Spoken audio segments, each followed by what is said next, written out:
Well, hello. Welcome to everyone who's joining us tonight for the third in a series of webinars on key early learning and childcare policy topics.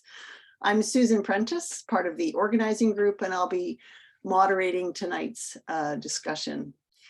I'm speaking to you tonight from Winnipeg on the original lands of the Anishinaabe, Cree, Oji-Cree, Dakota, and Dene peoples and the homeland of the Métis Nation. And I invite you to make your own land acknowledgements in the chat.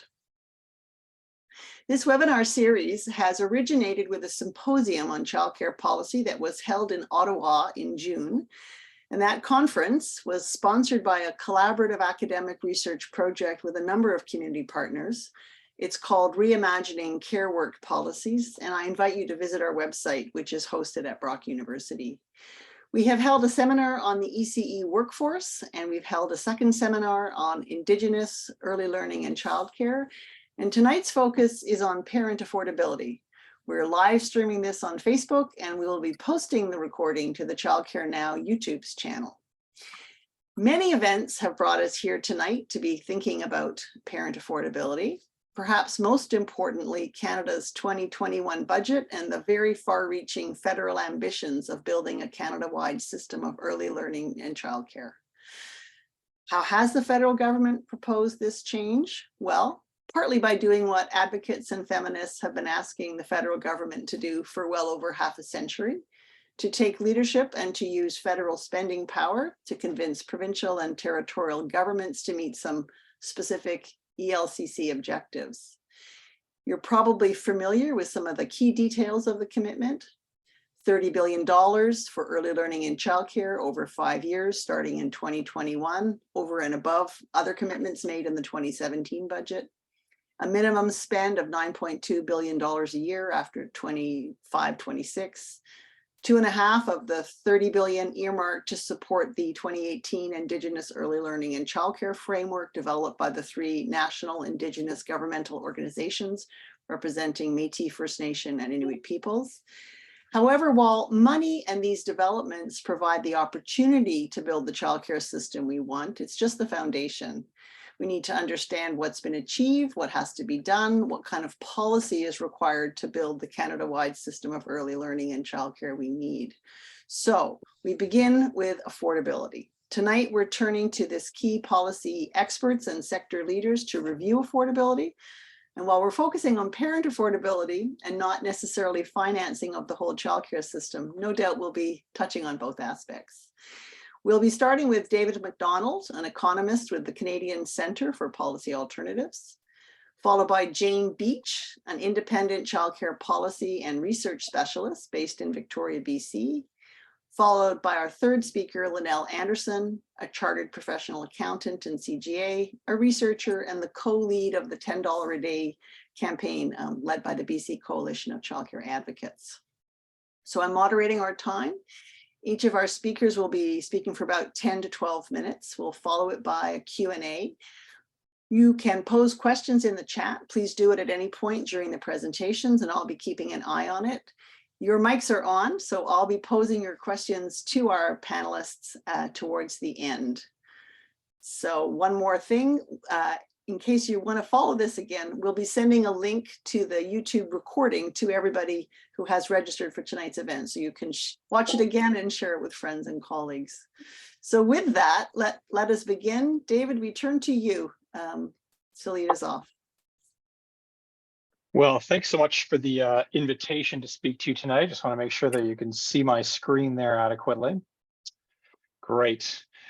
So what I'm here to do is to discuss with folks the childcare fee survey that Martha and I have been conducting for 8 years. This was the most recent one called Game Changer, which came out in May of 2022. This is the 8th in our series, and it turns out it was actually useful after 8 years and actually highlighting fees and reducing fees. This survey and this report actually estimates at the end of 2022, when this first important target is reached, a 50% reduction in fees, how likely is it, given provincial plans, that we will hit that 50% reduction in fees? Now, this is average reduction in fees. The benchmark is 2019 in most of the provincial agreements. So it's a 50% reduction in fees as they existed in 2019. And so this projects what those fees probably looked like at the end of 2022, although we don't know because the federal government isn't doing the survey, although we are going to do our own fee survey again. We're just ramping up for it now. We'll be doing it in the spring. And so we'll have a much better understanding of what fees look like after this first important end of 2022 target is reached. Some of the things that we assumed in this paper turned out were probably not true. And so it'll be interesting to get the actual data at the end, in 2023. We underestimated the impact of inflation as an important driver of costs generally. We assumed that there would be no increase in the underlying fees, in addition to whatever the provinces were doing to reduce fees, provinces and territories were doing. We underappreciated, I think, the impact on labor availability of a very tight labor market in 2022. And I think also what will become much more obvious when we do the fee survey is that there's a substantial opt-in problem. So yes, provincial programs exist. Yes, they could reduce fees by 50% in some cases, but enough centers have to opt in for that to make sense. And if you don't get enough centers opting in, then you don't get the median fee coming down by 50%. If you only have 25% or 25% of centers that are opting in, then your average fees aren't going to go down that much. And so we'll get a much better understanding of that in our 2023 fee survey that will be starting up in about a month or so. So what I want to do is go through during my brief time the different approaches that the provinces are taking to the 50% fee reduction. And the reason for doing this is that 50% is a bit nebulous insofar as it's not concrete. It's difficult to evaluate. We can evaluate it because we do know what the 2019 fees were, and so we can figure out what half the 2019 fees were. But if you're just an ordinary parent looking for childcare, you will probably have seen in almost all provinces and territories that fees dropped a lot. Whether they dropped 50% or not, it's another question. But in most cases, you'll see that fees dropped a lot. And so it's important to figure out what strategies the provinces are using because they're very different. In the move towards $10 a day, what is $10 a day going to mean? I think we all think it's going to mean that when you go to childcare center, any place in the country, you'll pay $10 a day. I think that almost certainly won't be true. But on average, maybe we will see $10 a day childcare. So the first strategy that is used in 2 of the 12 provinces and territories is an actual 50% reduction in fees. And so you take, whatever the fee was, and you multiply by 50%, and that becomes the new fee. So, you started with fee of $1,000, 50% off is $500. Fee of $2,000, 50% off is $1,000, and so on. The upside of this is you can actually hit 50% if you design it correctly. This also will adjust better for different fees in different sizes of centers. So you'll see higher fees, say, in bigger centers and slightly smaller fees in smaller centers. And this approach will adjust for that. So fees are more expensive in Toronto than they are in, in Southern Ontario, for instance. Not by a tremendous amount, but they are more expensive. This will adjust for that. Now, the downside of this is that the most government funding goes to the most expensive centers. And so if you're at a center that flies in, history profs from France to teach 4-year-olds, and your fees are $3,000 a month, well, you're going to get a lot more support from the government than, a little local co-op childcare center that runs bake sales to keep fees low. And so that's something that's, worth understanding as an implication. And 2 of the 12 provinces and territories are using this approach. The second approach, which is the most common approach, which 5 out of 12 provinces are using, is a flat fee reduction. So there's some set amount by which fees will drop. Every center, doesn't matter where they are, doesn't matter what they charge, you get the same amount off. Now, this usually this varies by age. So for younger children, it's more off because infant fees are higher. For older children, it's less off. But the basic idea here is that it's equivalent across, any center. So, the super expensive center doesn't get any more subsidy than the, the home childcare, and it can mean that the reduction can be much bigger than 50%. In this case, it's 100% reduction. It depends on sort of where those fees are. In both the flat rate reduction and the 50% reduction, we have to remember that the market fee still exists in the background. So we haven't switched to a set fee system here.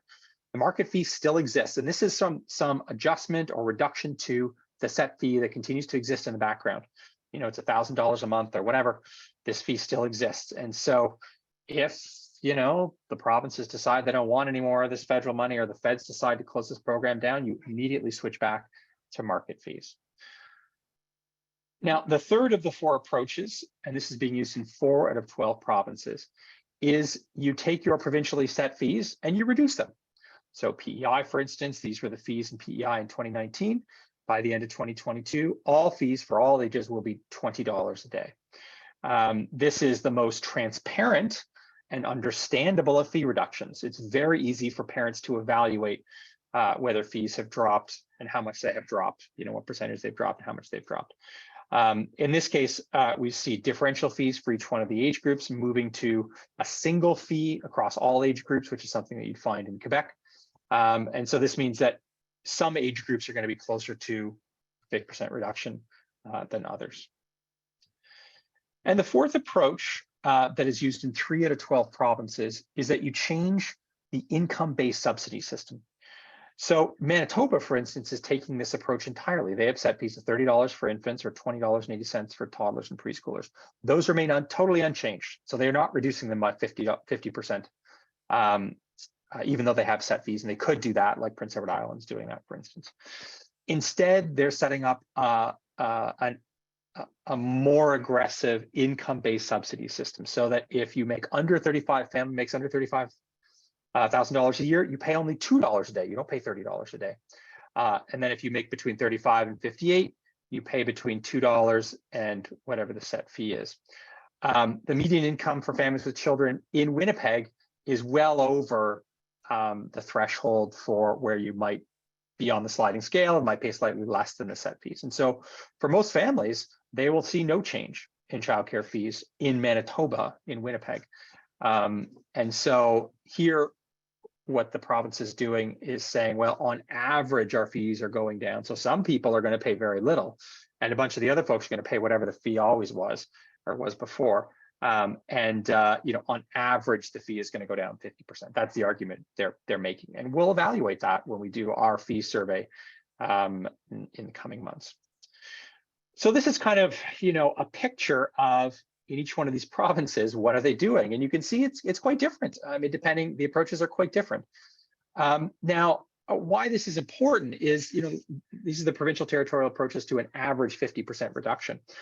But this average 50% reduction will also move to $10 a day. The agreement is average of $10 a day. And so we may well have provinces retain underlying market fees. We retain the market structure, but the rebates go up. And so you could easily have a situation where some cities in a province, on average, parents pay $15 a day in that city. Maybe some pay $30 a day and some pay $10. And maybe in other cities, on average, they pay $5 a day. But if you average it out across the province, it works out to around $10 a day. I don't think that's what parents think is going to happen, but it could easily happen given what we've seen so far.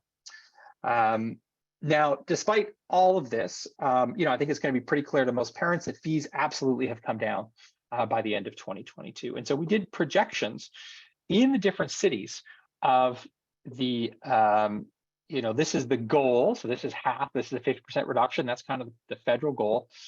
With the provincial policies in place, are they gonna get to the goal? The green line is what we project to be their median childcare fees at the end of 2022.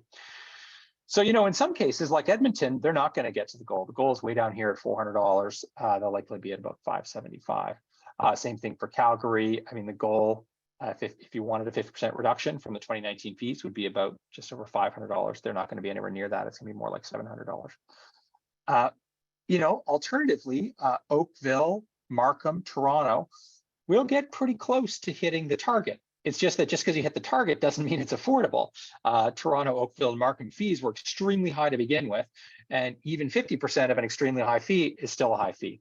And so just because you're hitting a 50% target or getting pretty close doesn't mean that it's affordable. And we actually found that most cities that you know, the 37 cities we looked at, most cities would hit their goal or come pretty close. You know, they'd be within, you know, $40 a month or so of hitting their goal, which isn't that bad, and it's pretty close. On the flip side, Winnipeg will miss their goals by a fair margin. So we talked about this earlier. You know, a reduction of fees by half would put their fees down at $225.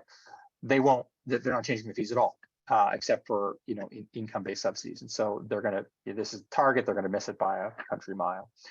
That being said, even though they haven't changed their fees that much, they were much lower to begin with. And so even at these lower fees, this is still more affordable than what you'd find in Toronto, even though Toronto will hit its federal goals. And what's interesting too is that it used to be in the fee survey that it was the CEPFI provinces that universally had the lowest fees. So you know, Quebec, Manitoba, Prince Edward Island, and more recently Newfoundland and Labrador. Now we're not seeing that. Outside of Quebec, Whitehorse in the Yukon and Regina now have some of the lowest fees in the country, with the plans that they have in place to reduce fees in terms of what we knew about those fees and the goals they've set for themselves. So this is really the first phase of attempting to figure out what's going on provincially. It's not enough just to know what the provincial plans is. You actually have to know what the underlying fees are in most cases. And so the fee survey remains a critical tool to evaluate, are the provinces actually meeting these federal goals? The feds don't seem that interested in figuring it out, unfortunately. And so I suppose it's left to us in the childcare community to keep doing this childcare fee survey to figure out, you know, is the program actually working? You know, are the provinces delivering with all this new federal money? So I will leave it there and look forward to your questions.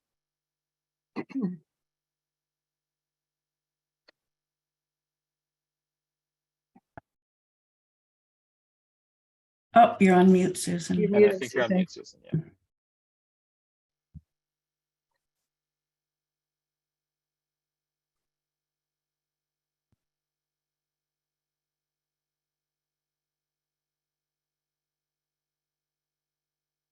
Are you, no, what's going on here? Okay, so shall I go ahead, Susan?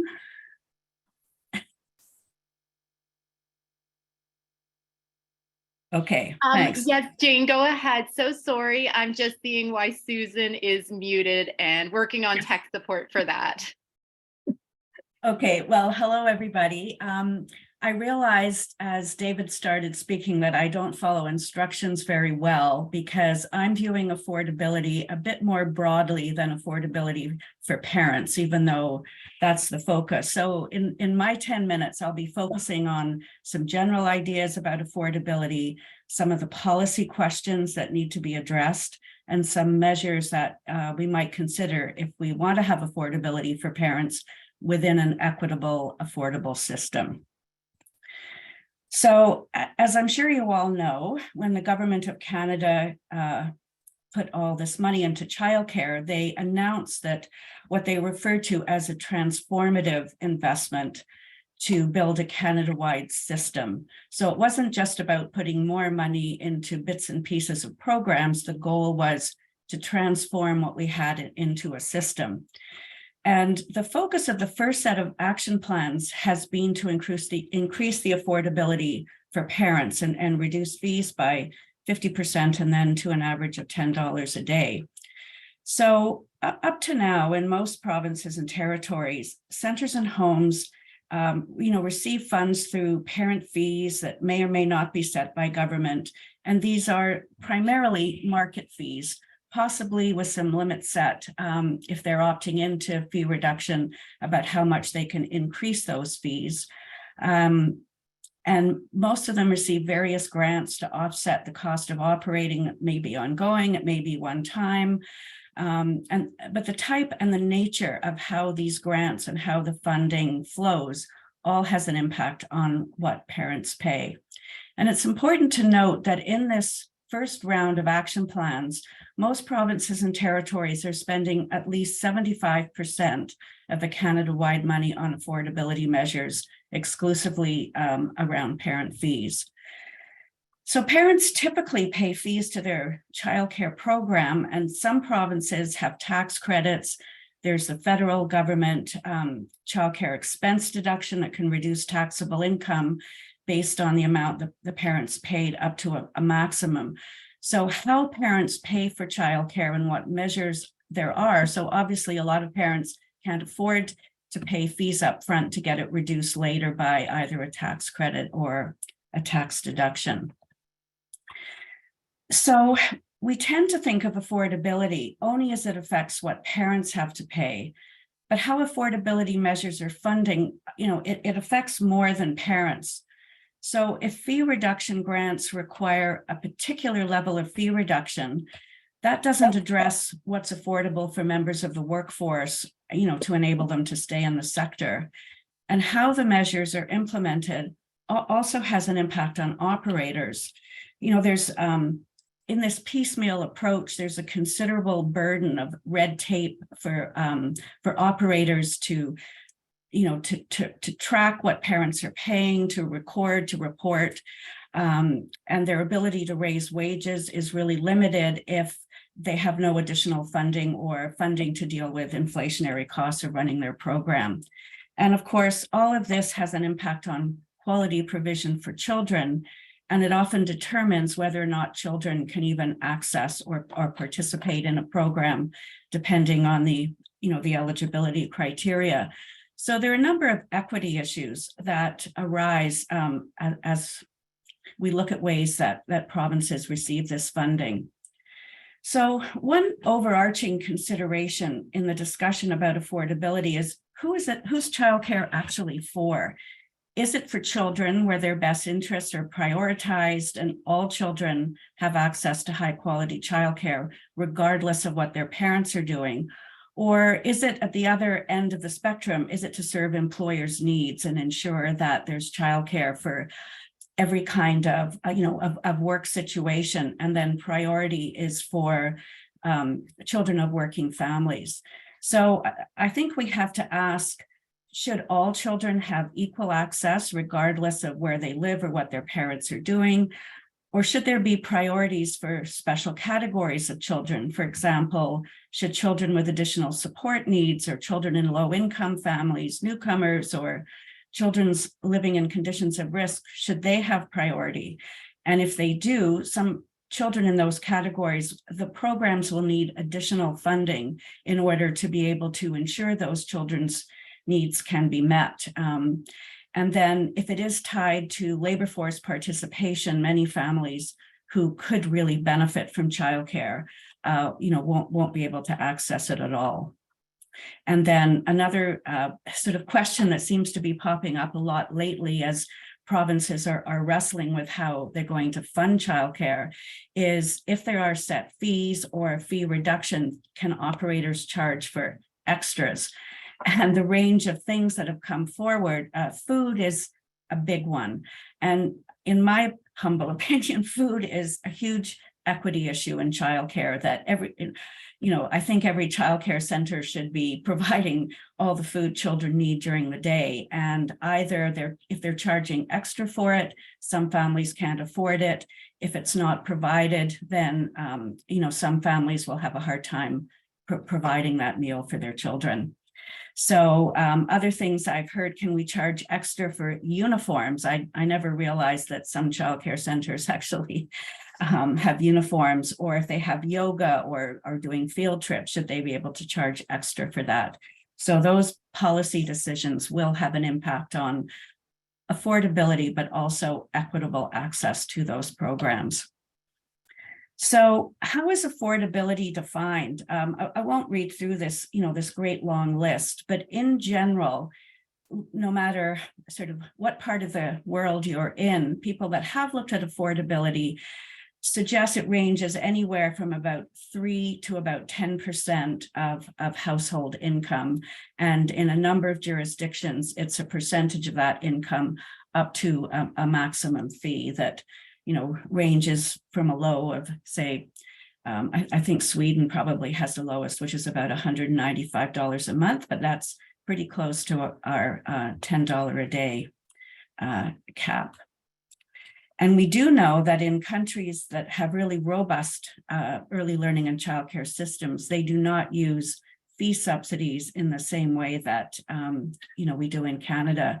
And increasingly in a number of jurisdictions, some amount of provision is free. So, we're really focused on reducing fees. We're not talking so much about having it free, but a number of countries have a certain amount of free provision. Sometimes it's for everybody, such as in parts of Germany now, they've eliminated all childcare fees from birth up. In others, it's according to the age of the child, and in many cases, it's limited to a certain number of hours. And we're seeing in Canada, increasingly there's 4-year-old kindergarten, which does provide some amount of free early learning and childcare. And I'm just going to single out PEI for a minute, which has introduced 15 hours free for all 4-year-olds. But instead of doing it through the school system, it's done through childcare. So there are many different approaches of how funding is directed kind of on a spectrum, starting at one end of demand side funding. So you're providing direct funding to the parent, all the way up the scale, sort of through the market system and funding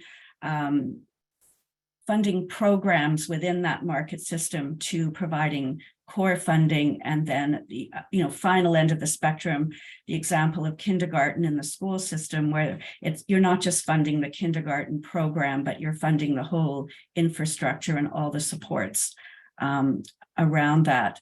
So thinking of it as fund the parent, fund the program, or fund the system, and moving from a market set of services to a coherent system and supply side funding. So again, simply having bits and pieces of all these grants and programs that provinces are tending to do, it puts those programs in quite a vulnerable position. It's much easier to take a grant away than it is to, cut the system. It's not that cuts to system level funding never happen, but you're not really ever eliminating the whole program. So an important consideration. I'd like to just talk about fee subsidies for a minute, because so far provinces aren't eliminating that as a way of reducing parent fees. We hear a lot of provinces and territories talking about wanting to reduce red tape. Fee subsidies create huge red tape. You're having to track every parent, whether their eligibility criteria, do they meet it? Are their needs changing? How much childcare are they entitled to? And it's not really equitable because, first of all, you have to prove a need for childcare. In most provinces and territories, fee subsidies are limited to parents who are working or going to school. I mean, there are some exceptions. I think Nova Scotia is the only province that has eliminated any of those social criteria. It's only based on income.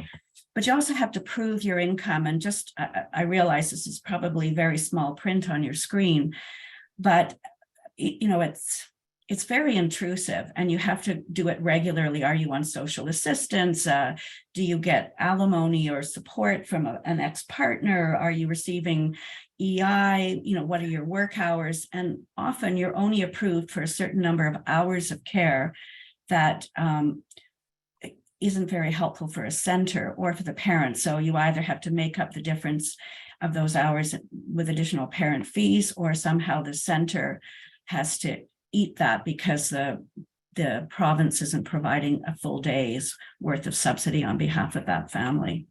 So fee subsidies are quite limited, especially for vulnerable families who may not be working or studying, but whose children will benefit more from childcare than some other families. Unless it's, child protection is involved, often that parent will not be able to use childcare for their children. So what are some of the things that make it possible to how do we move forward? So here are just some thoughts about not just thinking about a grant going to a center to reduce parent fees in some fashion. But first of all, no user fees below a certain income. Some provinces still require payment for families that are fully subsidized, even if they're making, $15,000 a year. A cap on fees or a low set fees, or a maximum % of family income up to a set fee. A simple sliding scale for moderate and low income families, so it's not intrusive and there aren't all these conditions in order for you to be able to get a lower fee. A wage scale and comprehensive benefits for staff have to be considered at the same time, or there won't be staff to have affordable childcare programs for children to go to. And a formula-based core operating funding for centers that reflect the actual cost of care. Addressing capital and the recapitalization costs. So there is capital money, but hopefully it's largely going to create childcare in public facilities, and that public funding isn't going to allow private gain from the increased value of real estate. And as David was mentioning earlier, the really important point of collecting regular data and doing research and evaluation. Are we meeting our targets? Is this working? Who is accessing childcare? And finally, a systems approach. So I just like this definition of a system, that it's a set of things working together as parts of a mechanism or an interconnecting network. It's a complex whole. So it's not a simple solution. And while it's great that fees are being reduced, it's really important to think about these other policy areas and the impacts on the rest of childcare provision. So thank you. And I will turn things over to Linnell. Thanks very much for that, Jane. And I'm appreciative that Erica gave me my voice back. Now we turn to Linnell, who is our third and final presenter for tonight. Thank you very much. Let me just set myself up here and make sure this works. And always hang on a second, give it a second to go. Please start. There we go. Susan, we're looking good. Jane, we're looking good. I can see. All right. Thanks so much. Excellent. Thank you. I really want to start by thanking everybody involved for this opportunity to share some information with you today and to participate in this panel. And, my colleagues, David and Jane, have just set the stage so well, talking about the different ways that we can address affordability. David looking at the actual types of fee reduction that we can look at, and Jane building on that. I think really importantly, by looking at the broader system implications of affordability. And so my role here and my goal here is I hope to be helpful to folks participating here by sharing some of direct experience and learnings and both progress and challenges that we have experienced in BC, taking both of, sort of applying both of what David and Jane have talked about in a few ways here in a very short time, so at a very high level summary. And we in BC, or our government, began to implement affordability measures and other system building measures in 2018. So we have, as I say, both some successes and some challenges to highlight and share here. And I want to start by saying that I'm zooming in to you today from the ancestral unceded territories of the Musqueam, Squamish, and Tsleil-Waututh, and I'm committed to ongoing learning and integration of those learnings, including in my work. So Jane, you made me smile, because just like you, I can't start to talk about affordability on its own without talking about how it fits into the broader system that we require. And the Coalition of Childcare Advocates of BC, with our partners ECBC, in 2011, we published our first comprehensive policy solution for childcare in BC. We called it what it was at that time, a community plan for a public system of integrated early care and learning. And it had all of the components that Jane mentioned in her last slide that were so essential and important to building an effective system. And we worked with some economists around cost-benefit analyses and did some framing work with our colleagues at UBC, Jen Squeeze, our colleague Paul Kershaw. And after that, we actually integrated a $10 a day costing model that I worked on with Paul into our plan, which became then the 10-a-day plan that we advocated for, have been advocating for ever since. And by 2018, a new government was elected with a commitment to implementing the key principles of our 10-a-day plan, including some affordability measures like actually introducing set fee spaces, to use the terminology David and Martha use in their great annual reporting. So 10-a-day spaces began to be introduced in BC, and they introduced fee reductions, and in this case, flat rate fee reductions, as I'll show in a few minutes, as part of their overall Childcare BC plan.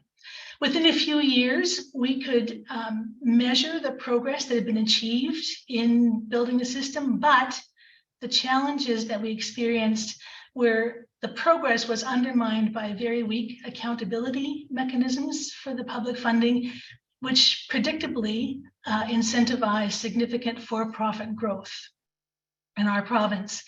And so we were very pleased to see in 2020 with the federal budget, and then the Canada-wide agreements confirmed in 2021, BC being the first Canada-wide agreement signed, where the significant new federal dollars were available to accelerate our progress on 10-a-day, with some important conditions in place or priorities in place, including an emphasis on an expansion in public nonprofit and Indigenous services programs, which we think is really important to actually achieving our shared goals around a high quality, affordable, and accessible system.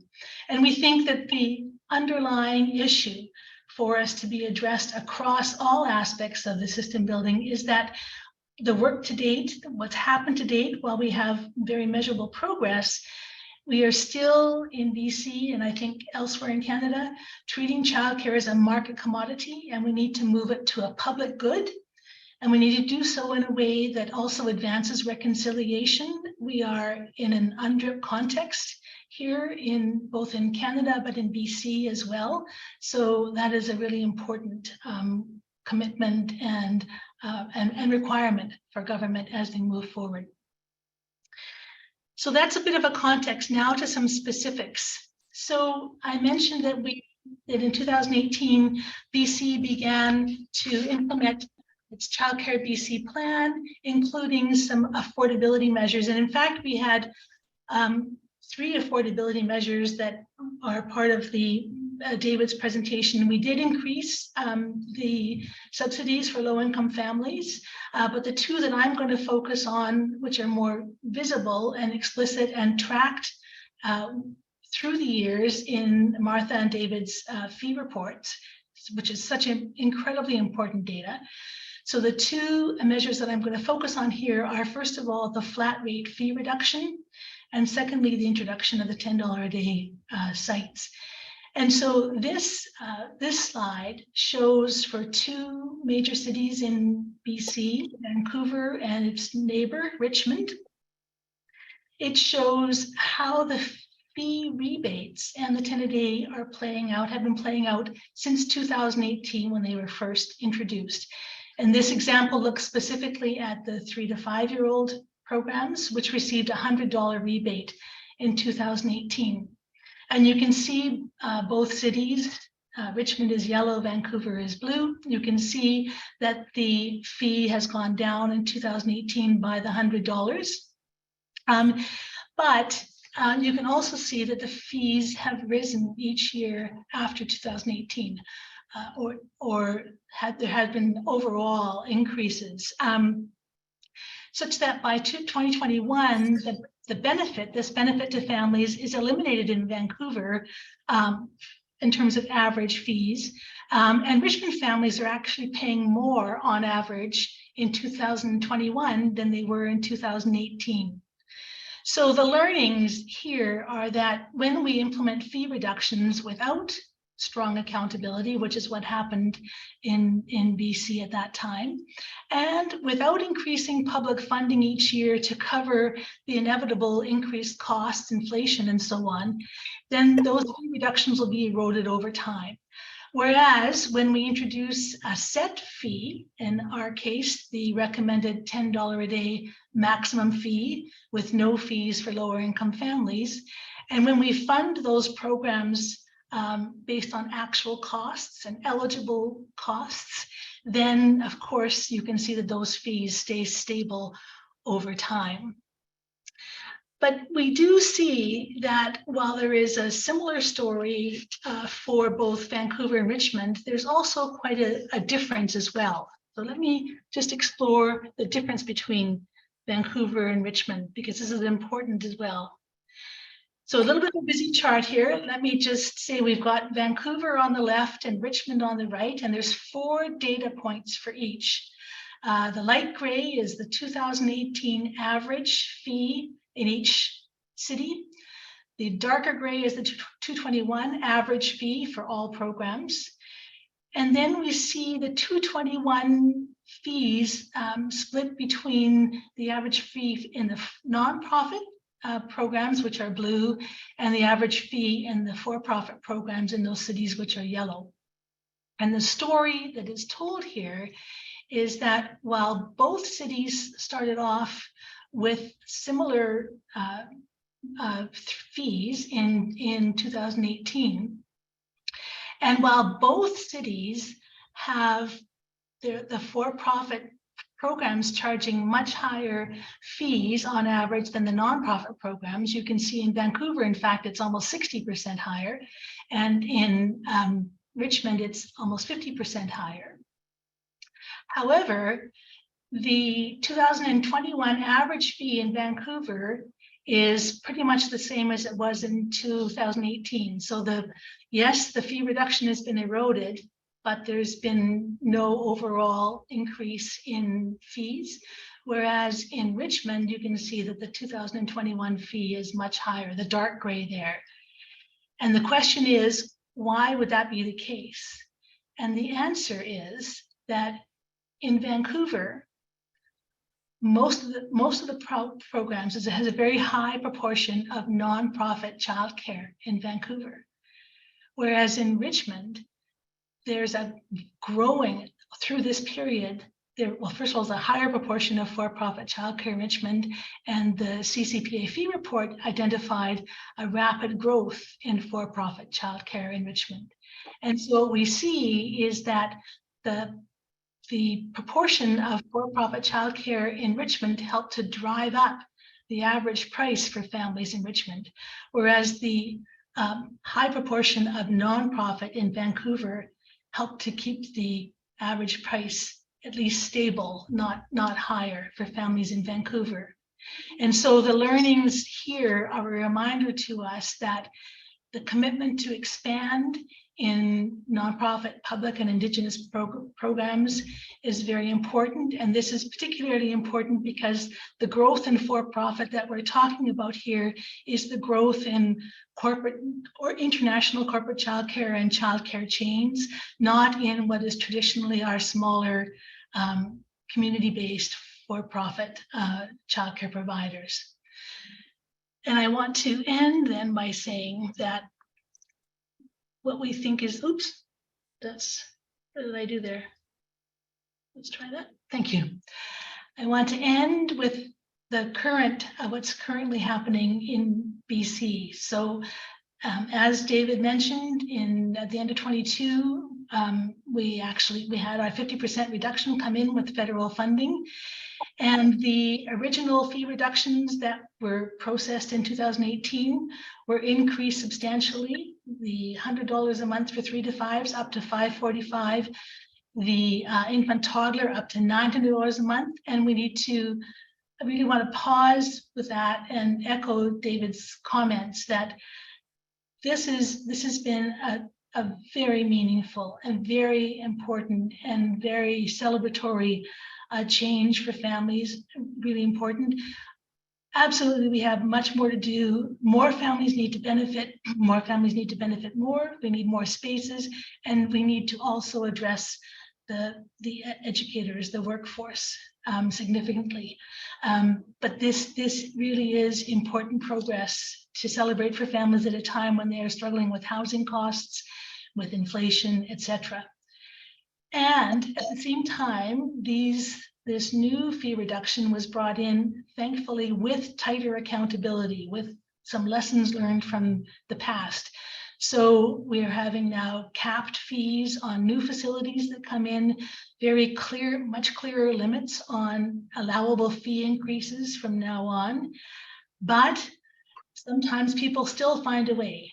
And in this case, we have, as Jean alluded to, we have examples of additional fees coming on. So I've got a news article there about that got quite a bit of press, and I will say we haven't seen this widespread. Hopefully we won't.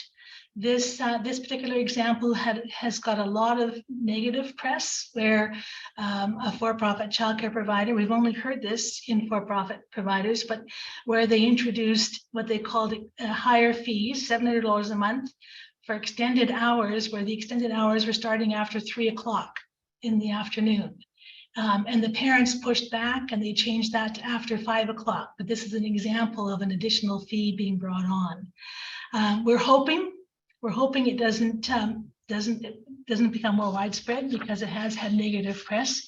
But that's one example now of these additional fee issues. And so now I will completely close by saying, circling back to the solution that we proposed to begin with in 2011, and that is the $10 a day childcare plan, where we've seen we have now about 10% of spaces in BC are 10 a day spaces, max 10 a day, and they have been life-changing for families in terms of course, obviously financial stress, but also related emotional stress, and that reduced stress is passed on to educators who care for the families and the operators who are not any longer worried about collecting fees each month. So it has been transformational where it exists in BC. It's also part of our whole advocacy for 10 a day is aligned with the research and evidence that Jane mentioned. And I don't need to go over that in any detail because you've seen the elements of that already. And I'll finish by saying that it's also the political commitment that we have federally. I mean, we know we've seen in the fine print the discussion of an average of 10 a day, but more commonly we are seeing in press releases and in the example of the news conference that we attended in BC for our 50% fee reduction, where the Prime Minister said, as we work towards delivering 10 a day childcare across the country. And so we're very hopeful that we can learn from the mistakes and build on the progress and achieve 10 a day for all. Thanks very much.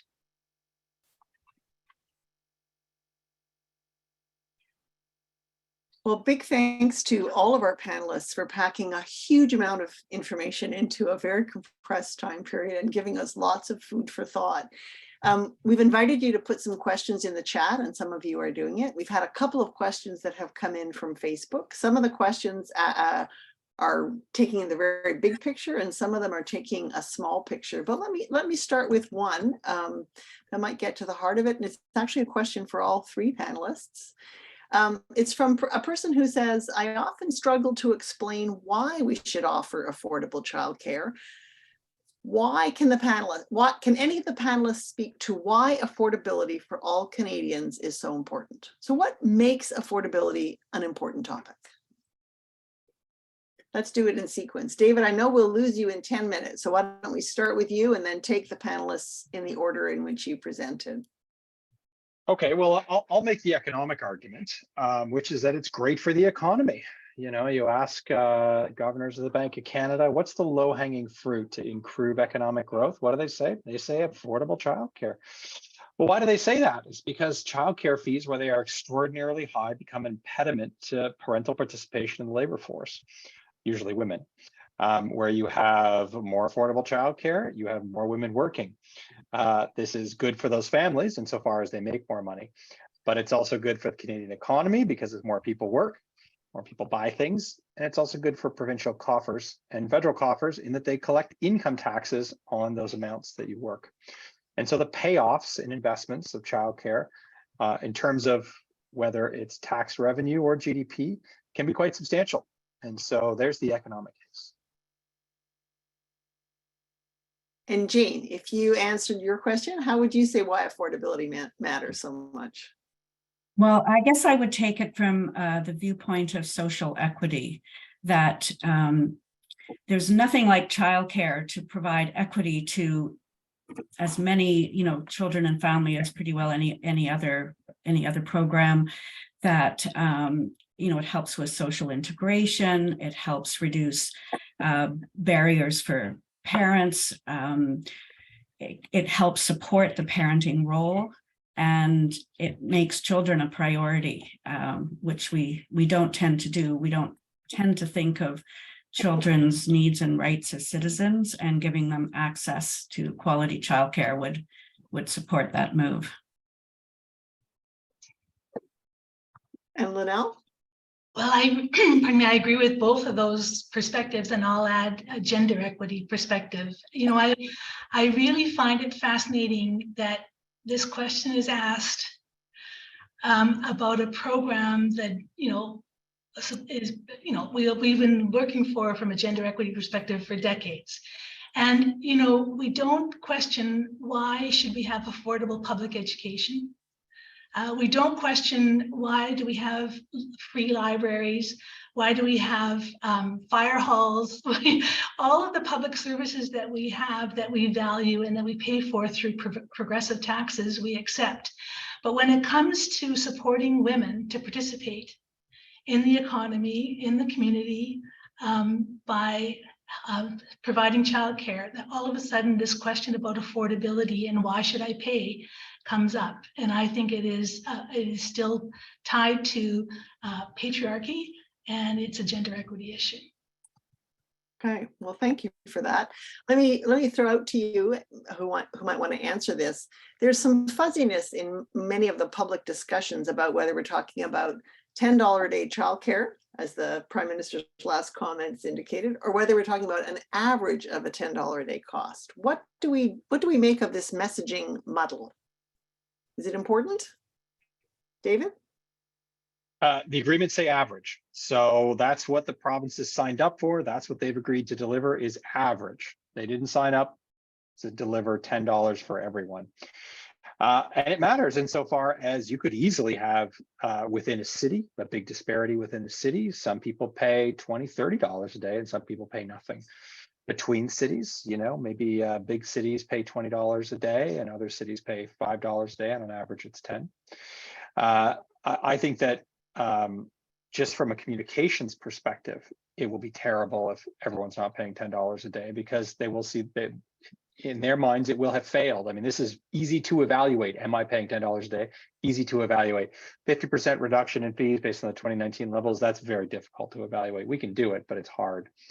And so I think that many provinces will attempt to retain an underlying market system and rebate market fees to get down to an average, quote unquote, of $10 a day. So that they can go back to the market system. If this ever ends, it's very easy to go back to fees that already exist and you're just providing a rebate against. The challenge for us is to move to set fee systems where the set fee is $10 a day. We'll see where they get there, but we're certainly not there yet with the provincial plans on offer. I think another important point is that some provinces are doing this by, it's more than just an average of $10 a day. It's an average of $10 out of pocket costs. So the fees might not be coming down, as in the case in Winnipeg, but there's some overall out of pocket cost reduction because a few more parents are become eligible for subsidy. So I think it's important to hold provinces' feet to the fire, that it's the fee that has to be reduced, not the out-of-pocket costs.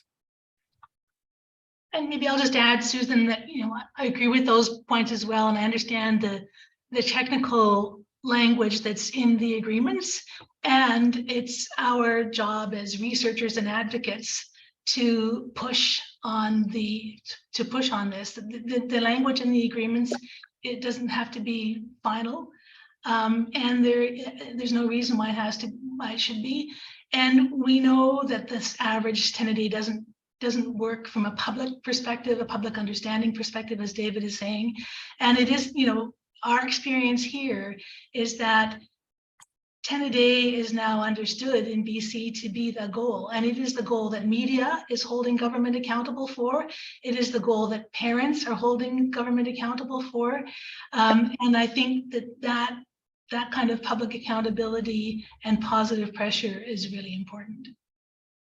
Okay, so the chat is now blowing up. It's a lovely place for you to pose your questions and give comments and to give your own 2 cents in on our various answers.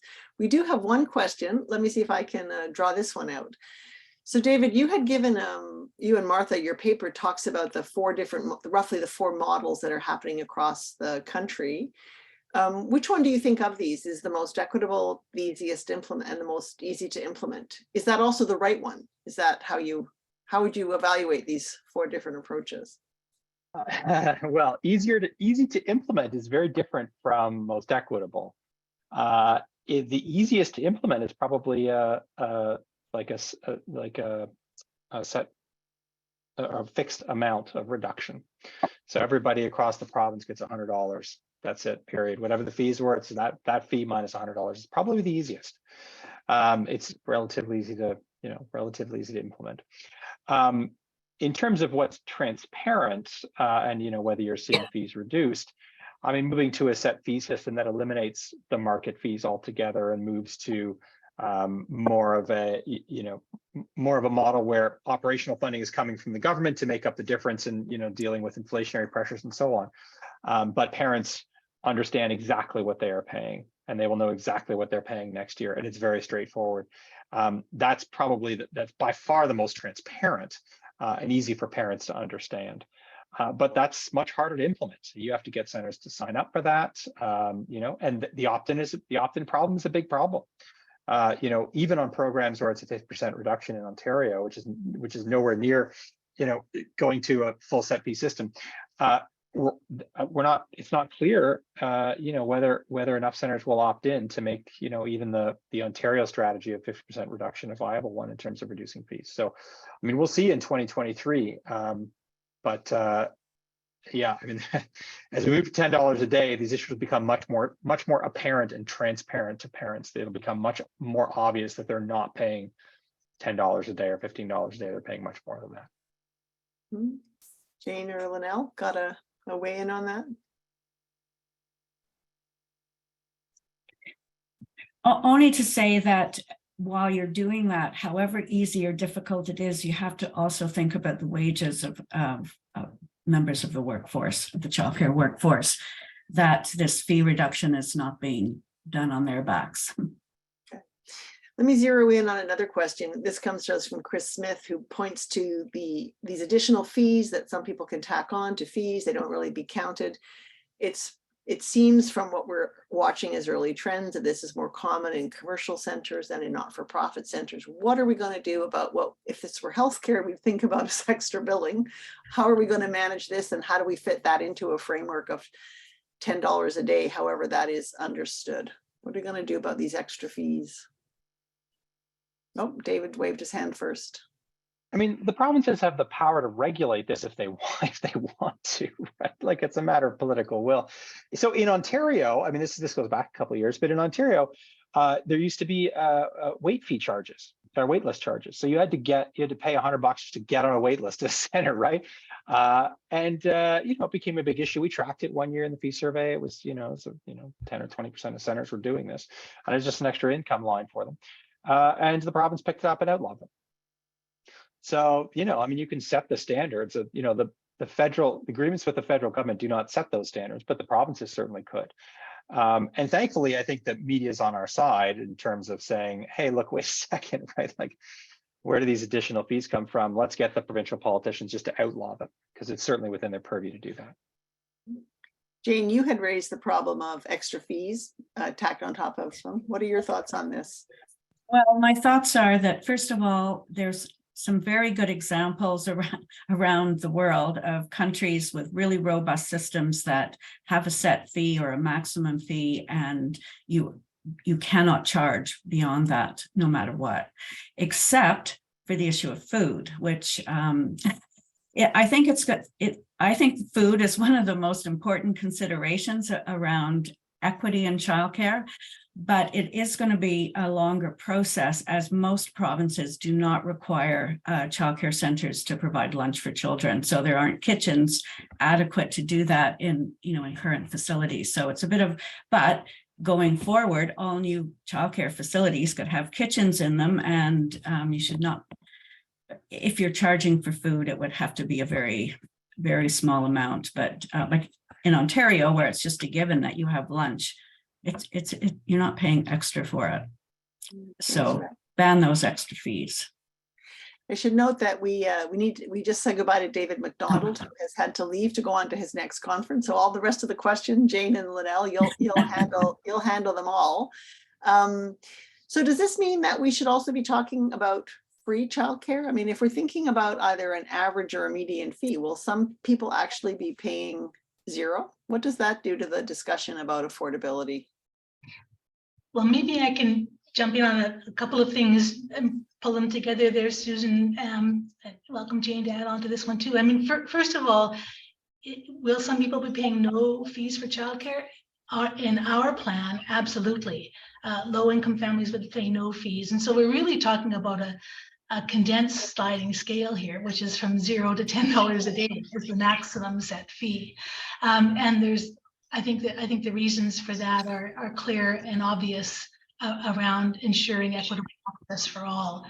And I want to just sort of extend that into some of these other topics that are coming up. We've also recommended in our plan. We're at a place where the way that childcare has grown over the last couple of decades has included both nonprofit and for-profit childcare providers to different degrees in most provinces, and fairly significantly in ours. And our plan calls for the inclusion of all who want to join the system, and with accountability for the public funding that they receive, with the accountability to ensure that they're inclusive, that they're following the wonderful early learning holistic frameworks, etc. So there's accountability for that funding, and that accountability in our recommendation, I have to be clear, it's not completely adopted by government yet, but our recommendation would not be that there would be public funding for uniforms to advertise the childcare company that's running that program. So this is where there needs to be reasonable exclusions on what costs are not covered. However, childcare providers would have the option of opting into public funding. So with public funding should come public accountability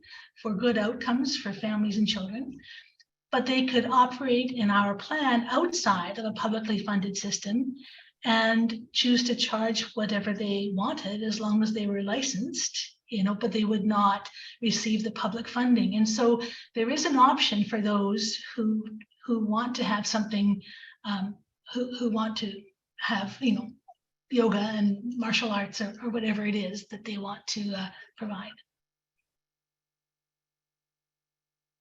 Jane, you want to weigh in? Yeah, I think the original, going back to your original question was, should some aspects be free? Okay, so I just wanted to make sure I was following the thread correctly.